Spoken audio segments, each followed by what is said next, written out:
इसके अंदर आपको मैं दिखाऊं बनीज, ये देखें, ये खरगोश है, ये बकरा। आपको बताते चलें कि इन्होंने छत के ऊपर ये यूनिक आइडिया शुरू किया है। मिनिमम जगह के अंदर मैक्सिमम यूटिलाइज़ किया जा रहा है उस जगह को। इनके पास इस टाइम 70 खरगोश हैं, जो एक खरगोश की मालियत अगर देखी जाए तो 1 लाख रुपया है। तो इस हिसाब से एक छत के ऊपर 70 लाख रुपए का बिज़नेस कर रहे हैं। इस हवाले से आपको बताएंगे कि इसकी एहतियात क्या है, इसको बिज़नेस को शुरू करने के लिए क्या क्या टर्म्स एंड कंडीशंस चाहिए, और ह्यूमिडिटी को कैसे कंट्रोल करते हैं, डाइट क्या है और कितना खर्चा आता है, फिजिबिलिटी, इस हवाले से। ये जो है ये हमारा है वियाना, ये वियाना ब्लू आई, ये इसकी आंखें ब्लू होती हैं। ये तकरीबन पेट पर्पस के लिए बहुत अच्छा रैबिट है, बहुत सेंसेबल रैबिट है। और इवन जिस तरह एक बिल्ली टेम होती है, ये भी उसी तरह ही टेम होती हैं। ये है फ्रेंच लॉप, ये आपको ये तकरीबन 6 kg तक, 6.5 kg तक जाता है। ठीक है। और ये भी बहुत अच्छा है पेट पर्पस के लिए। इसका क्या नाम? ये है जर्मन जाइंट, और ये भी जर्मन जाइंट है। ये तकरीबन 12 kg तक, 14 kg तक रिकॉर्ड किया गया है इसका वेट। इसका वेट या इसका? इन दोनों ब्रीड्स का 14 kg तक वेट इससे पहले रिकॉर्ड किया गया है। इसका नाम क्या प्रोनाउंसिएट? German Giants. हाँ जी, ये जर्मनी की ब्रीड है। ये फ्रेंच लॉप्स हैं, ये फ्रांस की ब्रीड है। और ये वियाना, ये भी जर्मनी की ब्रीड है। ये तकरीबन जो ये वियाना है ना, ये 5.5 kg तक जाता है ब्लू आई में। ठीक हो गया। और ये यानी कि बड़े ज़बरदस्त होते हैं। ये देखें गोल फेस इनका, और बड़े अच्छे खूबसूरत। और आप हाथ लगाएंगे, बड़ी प्यारी। 9 किलो का, 10 किलो का किसी का हलाल करने को दिल ही नहीं करेगा, आपके सामने ही है। मुझे बताएं कि ये कितने दिन बाद ये ब्रीडिंग जो आप फिर उसके लिए रेडी हो जाते हैं, और कितने बच्चे देते हैं ये? तकरीबन मेरे पास जो रिकॉर्ड किया गया 8 से 14 तक मेरे पास ब्रीड आई है इनकी। और ये हर यानी कि मंथ 29 तक ये डिलीवर कर देते हैं अपने बच्चे। और आफ्टर डिलीवरी 5 दिन के बाद आप दोबारा क्रॉस करवाएं, और ये फिर यानी कि सबसे फास्ट पीरियड है इनका ब्रीडिंग का। कितनी देर में ये बड़े हो जाते हैं, ये फुल जवान हो जाते हैं? ये तकरीबन मेरे ख्याल से 7 महीने में ये एक दोबारा ब्रीड करने के लिए एक बच्चा तैयार हो जाता है। खाने में इसका यही है कि अल्फ़ा हे ड्राई करके हम इनको देते हैं, साथ में फिर चोकर, चने का दलिया, और इस तरह ना एक मिक्सचर हमारा सेट हुआ है, वही हम इनको देते हैं शाम में। और सारा दिन ये ग्रीन खाते हैं।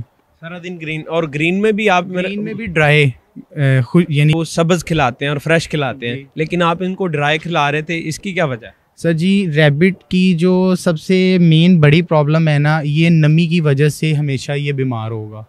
जिस टाइम ये ग्रीन खाता है ना, तो ये वही नमी एब्जॉर्ब करता है। यानी कि इनका पूरे साल में जो संभालने का पीरियड है ना, वो सिर्फ ये बरसात का महीना है, बाकी पूरा साल इनको कोई ट्रबल नहीं है।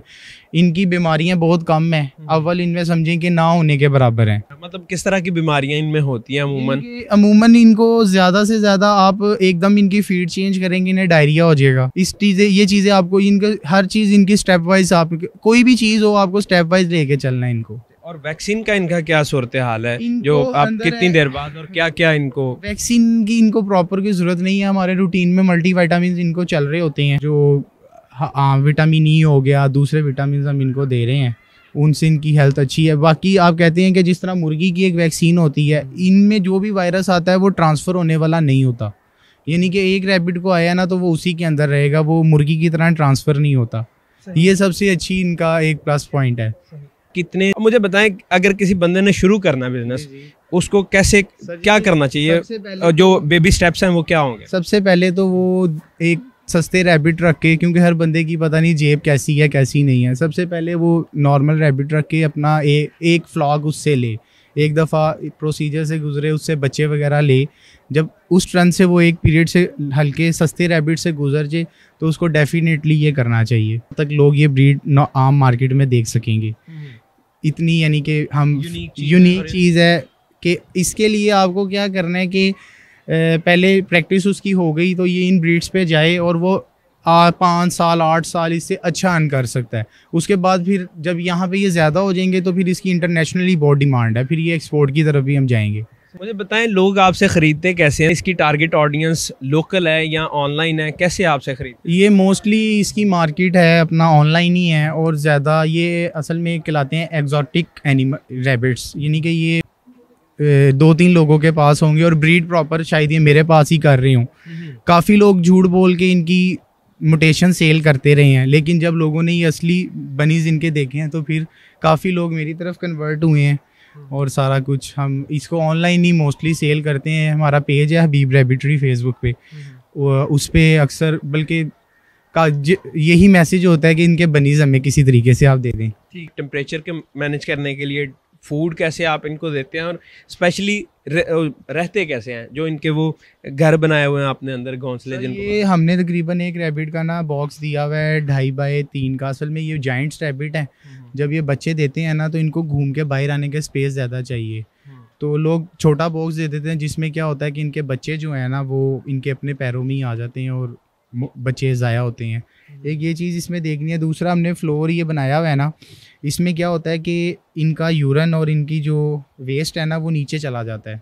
ये गैप आप देख रहे हैं ना ये फ्लोर में। ठीक है नाज़रीन, आप ये देखें, कैमरा फोकस करके आपको दिखाता है कि बांस की जो लकड़ी हैं उनको काट के इन्होंने हल्की हल्की स्पेस रखी हुई है अंदर, ताकि इनका वेस्ट जितना भी है वो नीचे चला जाए, जिसके अंदर यूरिन और इनकी जो फुजला है वो चीज़ें नीचे चली जाएँ, जिसको पंजाबी में मेंगन भी बोलते हैं। हाँ, तो ये इससे क्या होता है कि इनके कंटेंट यानी कि इनके साथ अटैच नहीं होती, तो इनमें वो बीमारियां फंगस वगैरह से हम बचे रहते हैं। अगर ये इनके साथ इनका वेस्ट रहेगा तो हमें ट्रबल फेस करनी पड़ेगी। एक और चीज़ बताएं कि ये जो आपने इधर चार्ट्स लिख के लगाए हुए हैं, जैसे ये क्रॉस 6620 और फिर उसके बाद बच्चा तारीख 8720, ये क्या चीज़? ये असल में सर जी इतने ज़्यादा रैबिट्स किसी के पास भी होना तो उसको याद नहीं रहेगा कि कौन सा मेरा किस स्टेटस में है। अब जैसे कि इसको हमने इंजेक्शन आइवरमेक्टिन लगाया, हमने लिख दिया है, स्प्रे किस दिन हुआ है वो हम लिख देते हैं ताकि हमें याद रहे, नहीं तो फिर हर रैबिट को अलहदा से ये सारा करना, एक मेंटेन करना आपको याद ही नहीं रहेगा कि आप कैसे करें। स्प्रे किस चीज़ की किया? ये हम इनमें ना जो होते हैं ना स्प्रे करते हैं, डिसइंफेक्ट स्प्रे करते हैं। इसमें बेलोरान आ जाता है, सेगवान आ जाता है। उसमें क्या होता है कि एक तो उससे स्मेल भी कम हो जाती है और अगर कोई जरासीम पैदा भी हो रहे होते हैं तो वो ख़त्म हो जाते हैं। सकते हैं। न्यूजीलैंड रेड है, ये भी न्यूजीलैंड रेड है, ये भी यूनिक चीज़ है। ये इससे आगे आप आएंगे, ये हॉटऑट जाइंट है।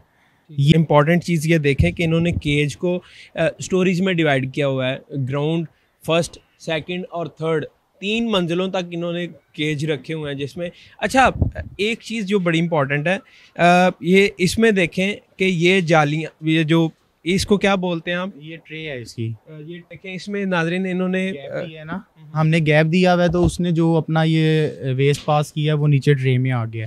ये लड़के सुबह जो हैं इनको निकालेंगे और इसको वॉश करके वापस लगा देंगे। रोज़ सफाई करते हैं? डेली इनकी सफाई लड़के करते हैं। मुझे ये जो दोनों के दरमियान जगह है, ये कितनी, सिर्फ मूव आप चलने फिरने के लिए? सिर्फ अपने चलने के लिए रखी हुई है, क्योंकि हमने बहुत कम जगह पे ये सारा एडजस्ट इसलिए ऐसे ही किया हुआ है। और ये हमने जो सिस्टम है ना ये गर्मियों के लिए लगाया हुआ है बेसिकली। ये सारा हर केज में प्रॉपर हवा जाती है और वेंटिलेशन हमने ऊपर इसका बड़ा यूनिट लगाया हुआ है गर्मी के लिए, ताकि ये गर्मियों में ये तकरीबन हमारा टेम्परेचर फुल गर्मियों में भी 23-24 मेंटेन रहता है। जो एक रैबिट इम्पोर्टेड चिल्लर लगा हुआ है। हाँ, चिल्लर लगा हुआ है, इम्पोर्टेड रैबिट की रिक्वायरमेंट है ये। सही, लेकिन अगर आप किसी फॉर्म में करें तो तब भी एक चिल्लर लगाना पड़ेगा, या तब कैसे इसको मैनेज कर लेते हैं टेम्परेचर में? हमें क्योंकि ज़रूरत इसलिए ज़्यादा थी कि हमारे पास ये सारे माइनस टेम्परेचर से रैबिट्स आए हुए थे, तो हमें ट्रबल ज़्यादा करनी थी। लेकिन जो अब हमारे से जो मेरे से बाय कर रहा है ना वो इधर के क्लाइमेटाइज खरीदता है, उनको एरर नहीं है क्योंकि वो यहाँ की पैदाइश है, इधर का पानी पिया हुआ है उन्होंने, इधर का मौसम देखा हुआ है। जो हम बाहर से लाए थे उन्होंने उधर का पानी पिया हुआ था, टेम्परेचर माइनस से आए हुए थे, तो उनके लिए ये सारा कुछ किया हुआ था। लेकिन जो एक इधर का बनीस लेके जो तैयार करेगा उसको ये इतनी ज़्यादा चीज़ों की ज़रूरत नहीं होगी। सही, बेसिकली गर्मियाँ इनको मसला करती हैं, सर्दियों में कोई मसला? सर्दी भी मसला नहीं करती, गर्मी भी। गर्मी से कभी रैबिट नहीं मरता, रैबिट सिर्फ नमी से मरता है। वो सिर्फ इनका एक पीरियड होता है, उसके लिए फिर हमने नमी कंट्रोल करने के लिए कुछ डिवाइस यूज़ करते हैं हम इनमें, डीह्यूमिडिफायर्स यूज़ करते हैं। वो सिर्फ बरसात में एक रैबिट बरसात है जो थोड़ा सा इनको तंग करती है, बाकी पूरा साल इनमें कोई एरर नहीं है। ये भी फ्लैमिश ही है, ये अभी तकरीबन 5-5.5 kg का हो गया, वह इसने भी 11-12 kg तक जाना है। ये फीमेल है। ये मैंने अपने लिए कुछ मेरी कम हो गई थी, पिछले साल मैंने सेल की थी, तो ये अभी मेरी अपनी तैयार हो रही है होम ब्रीड। ये ज़्यादा टाइम सोते हैं और कम टाइम ये एक्टिव रहते हैं, यानी कि सबसे सुस्त जानवर यही होता है। जब पेट पर्पस के लिए यूज़ करते हैं तो तब क्या इनकी रिक्वायरमेंट्स हैं? सर जी, ये जिस तरह आप एक कैट को ट्रेन करते हैं इसी तरह ही आप एक रैबिट को भी ट्रेन करते हैं, और ये उसी तरह ही जो स्पेस आपने इनको यूरन की बनाई होगी, जो बताएंगे ये उधर ही जाके करेंगे, खेलेंगे, सारा कुछ करेंगे। एक चीज़ जो इम्पोर्टेंट है कि जब छत पे आपने रखा हुआ है तो जो साथ वाले हमसाए भी हैं, आपने कहा यूरिन की स्मेल आती है, तो आपको कोई मसला तो नहीं आ रहा है? सर जी हमें इसलिए नहीं आ रहा कि हमने ना ये इन शीट्स के नीचे ना मिट्टी डाली हुई है, वो मिट्टी की वजह से ना वो स्मेल ख़त्म हो जाती है। हम वो कुछ टाइम के बाद 5, 7, 8 दिन के बाद ये उठाते हैं और उसकी सर्विस कर देते हैं। सफाई रखेंगे तो कभी आपको कोई तंग नहीं होंगे आप। और हमने ओपन ज़्यादा रखा हुआ है इसलिए स्मेल का इशू हमें है नहीं। आपने देखा है कि वो सारी निकल जाती है, ये सारी तरफ से ओपन है हमारा शेड। और एक चीज़ और दूसरी, ये दुनिया का सबसे खामोश तरीन जानवर है, इसने कुछ नहीं बोलना, खामोशी से ही अपना रहना है और टाइम को। जगह जितनी भी आपके पास मिनिमम रिक्वायर्ड है उसमें आप ये शुरू कर सकते हैं।